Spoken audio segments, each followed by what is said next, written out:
Becky Luker went from teaching English to restoring properties like Guthrie's Stone Lion Inn, a home with more than a few secrets. I bought this house in 1986, and I moved over here from Santa Fe, New Mexico. And I knew, for instance, that Guthrie is one of the 10 top cities in America under 50,000, noted for their historic restorations. But I didn't know anything about the history of this house.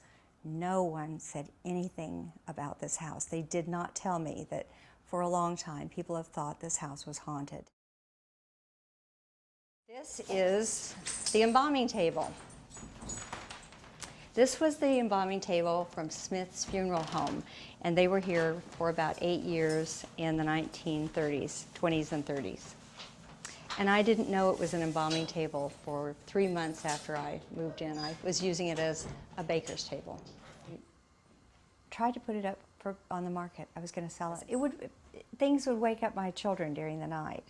This is the Corradile Suite, and this is the room where we've had the greatest amount of ghostly activity.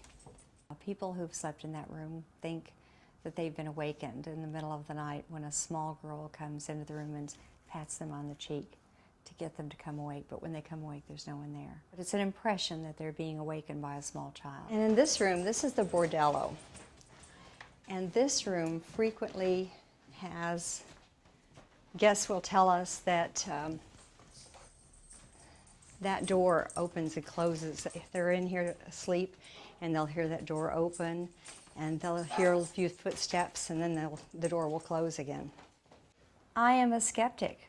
When something happens, I first try to find a logical explanation, and if I can't, I just say, well, that's interesting, but I don't categorize it as being a paranormal phenomenon. Being one of the most haunted places in Oklahoma can have its drawbacks where business is concerned. Now, I throw in there the term haunted Stone Lion Inn, but that's all we say. First of all, we are a bed and breakfast, and we take guests, and we're not going to have them disturbed. And the other thing is just the liability of having this. So this is why we don't promote this. I don't ever say I believe in ghosts. I believe there may be a possibility.